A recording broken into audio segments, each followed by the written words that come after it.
When we last left Mike Mentzer, the April 1976 contraction control article ended like this: "Next year I'll look as good as Arnold." Then again, Arnold wasn't competing in 76 and 77, so.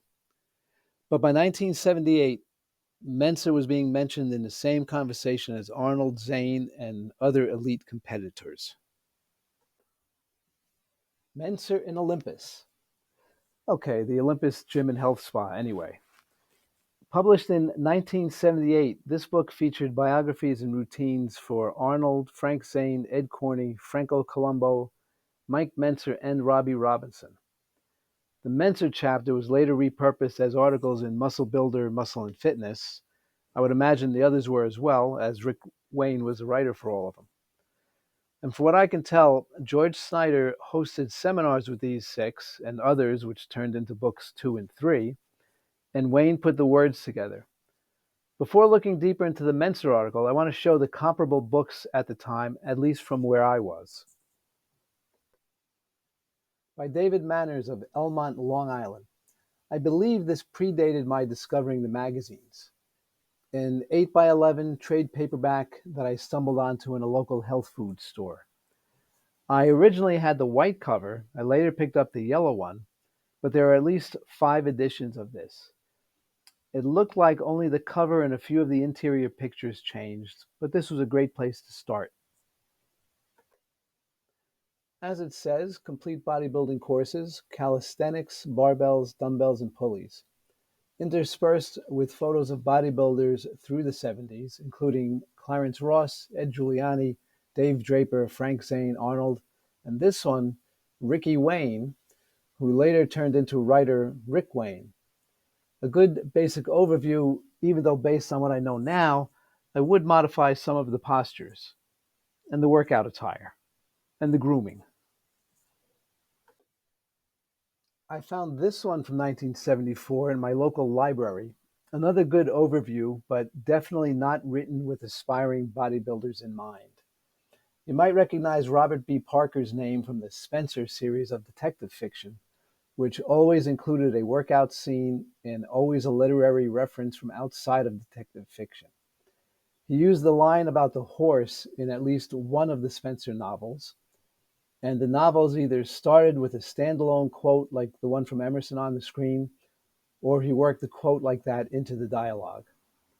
This, by the way, is the very last sentence of the Training with Weights book.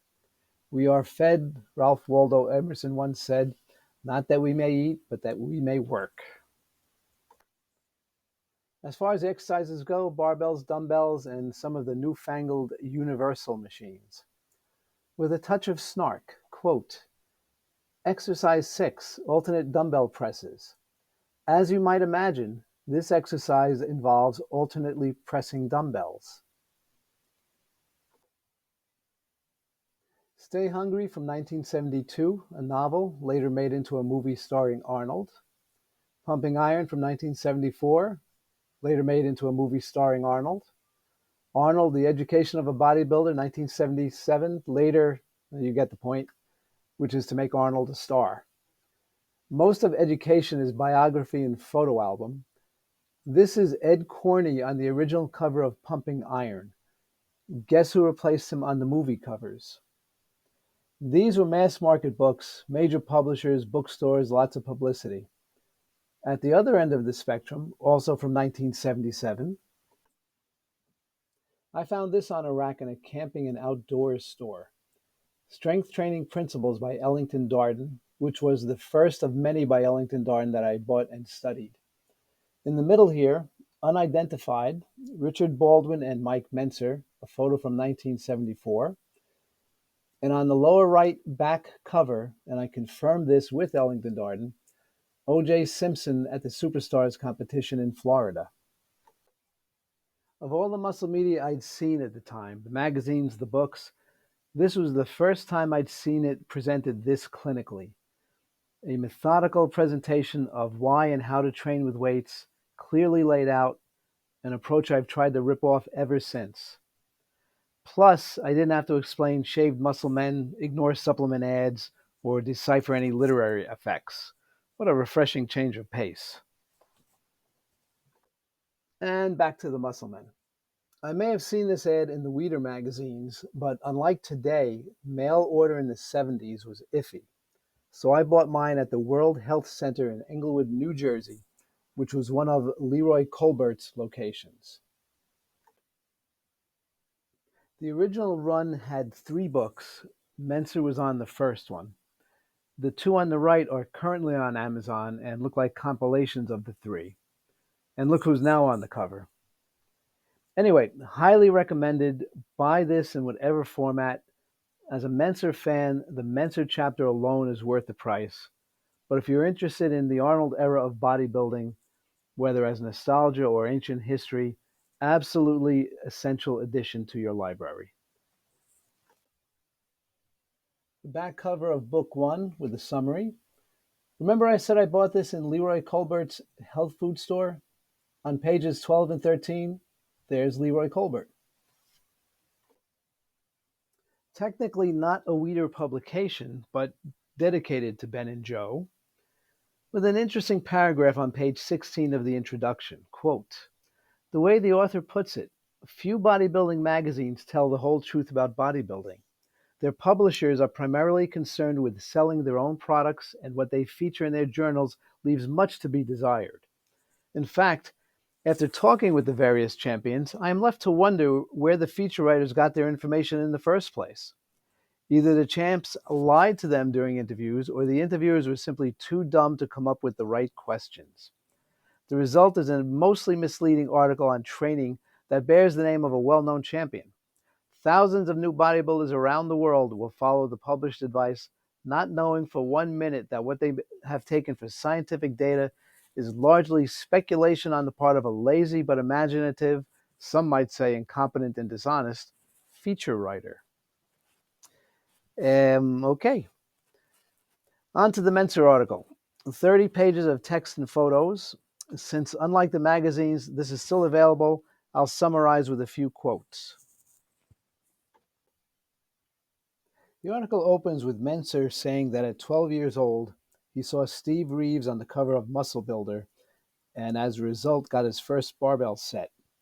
He used the course that came with the set, 3 days a week, 1 exercise per body part, 3 sets of 10, gained weight and size easily, but then decided to add sets until he was doing up to 40 sets per body part and training 6 days a week, quote, "as I had been led to believe the champions who were featured in the magazines trained." He went into the Air Force after high school, had a girlfriend, was trying to go to school, all while training 3 hours a day, 6 days a week. Another quote, "Unfortunately, Mike's only source of reference was the available muscle magazines. From all he could see, his training coincided exactly with everything the champions advocated in full-length features bearing their bylines." About this time, he met Casey Viator, who had started to have some success after training with Arthur Jones, going from, quote, "a reasonably good bodybuilder to winning the AAU Mr. America at 19 and being touted as a potential challenger for Arnold." According to the article, Mentzer learned from Viator, found exercise physiology research connecting muscle growth related to training intensity, not duration, and then was introduced to Jones. Quote, "Just as 2 plus 2 equals 4 without a doubt, so I know intellectually 7 years after my first meetings with Viator and Arthur Jones that my way of training is scientific and guaranteed to produce quick results." Here the article explains that he started training scientifically in 1971. 2 months later, injured his shoulder during flies and had to lay off for almost 2 years. He got up to 240 pounds of, quote, "wobbly blubber," started training and dieting in 1974, 5 exercises for 2 sets, whole body routine, started to diet, specifically fasting 1 day a week and continuing to restrict his food until he was down to 1 egg salad a day. His weight went down to 187. Then he competed in 75 at 196, lost, but was encouraged enough to compete 2 months later, which didn't go well as he rebound ate until, quote, "I was Porky Pig one more time." The article then details him getting it together in 76 and 77, with some competitive victories and some disappointments. And then we get into the training material. Quote, It's worth mentioning that Mike's loss is in no way indicative of the efficacy of his training methods. Indeed, what is important is the fact that he has made and has continued to make amazing improvement in his physique since he decided to dump conventional bodybuilding techniques in favor of his own. The article goes into questions from the clinic and Mentzer's answers. First, a question on negative resistance, then went on training to exhaustion, which he defined as positive reps, then forced reps, then negative reps. Quote, when you work your muscles in this manner, and believe me, you should work the whole body this way, you'll discover 4 sets per body part is more than adequate for bodybuilding gains.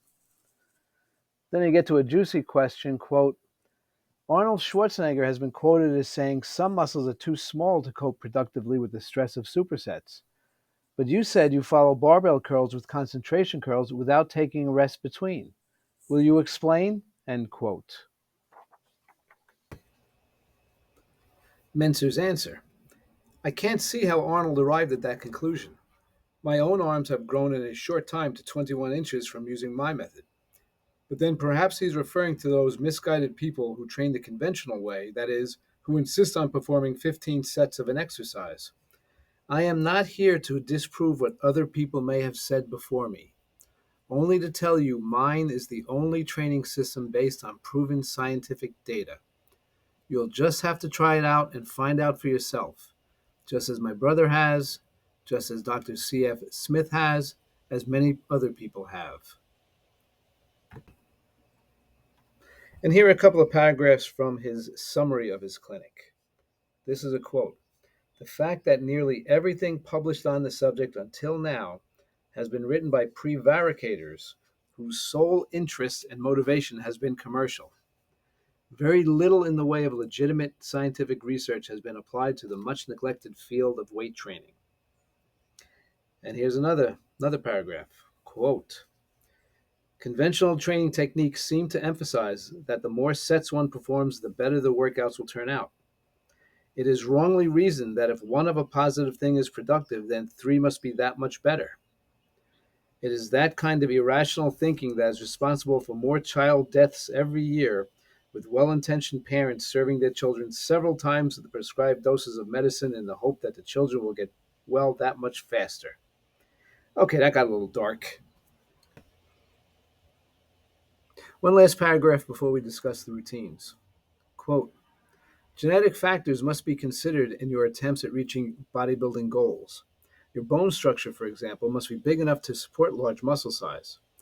It must not be too big, otherwise you will lose the appealing flow of muscle into a tapered joint. Out of 100,000 bodybuilders, perhaps 100 will become super champions. You must possess the genetic potential to ultimately acquire a championship physique. You must also possess the drive and ambition to see you through the necessary training. And you must have the intelligence to train correctly so as to realize your ultimate potential. If you have been training 3 years and can see no spectacular gains, chances are you are training wrongly or not suited metabolically to grow large muscles. On the screen are the Mentzer routines from the book for chest, triceps, and legs. And yes, there are some minor inconsistencies between what's written in the chapter and what's outlined at the end of the chapter. But the most glaring is the number of sets attributed to him here, which is low volume compared to all the other routines in the book, but excessive compared to his later writings, say from 1980 on. The credibility of muscle journalism aside, this volume was comparable with other articles featuring him at the time. Here are the back, shoulder, and biceps routines. Now also remember, here he recommended total exhaustion for each set, which he also got away from later. Now, one thing that made this article interesting in its time. This article says he met Viator, then Jones, in 1971. The Weider Norless Machines, A Critical Analysis articles came out in 73. The photo of Baldwin and Mentzer is from 1974. His first cover and article for Weider was in April of 76. Through 76 and 77, his byline was on a number of training articles for Weider, pretty close to these routines, but none of which mentioned Casey, Jones, or Nautilus. A lot of similar ideas, but this was the first that I saw in print where the Jones-Nautilus influence on Mentzer was stated outright. So either Weider didn't want it mentioned, or Mentzer tweaked his stories to make them more palatable to Weider. But either way, as a fan, after reading the earlier books and the Weider magazines, this was like finding a missing puzzle piece. So other than nostalgia, is there any value to looking at these 50-year-old books? I think so. For one thing, the writers I'm talking about, David Manners, Robert B. Parker, Ellington Darden, actually were writing to beginners. They tried to demystify the material. The muscle magazines did the opposite and tried to make it more complicated. Whether it was for the sake of selling supplements or more magazines or just to create a mystique would be mind-reading. But there is a similarity to many of today's online experts who seem to be more interested in showing how smart they are than in actually being helpful. The second point, I also think that none of the writers, the books or the muscle mags, expected the exact same audience to be exercising 50 years later. Not the exact same type of audience, the exact same people. And as one of those people, the basic material with a few tweaks to accommodate aging joints is relevant again. 2 or 3 workouts a week, minimal sets and exercises, strict form, careful progression is a lot more viable than 5 sets of 5 exercises on a muscle or training to negative failure.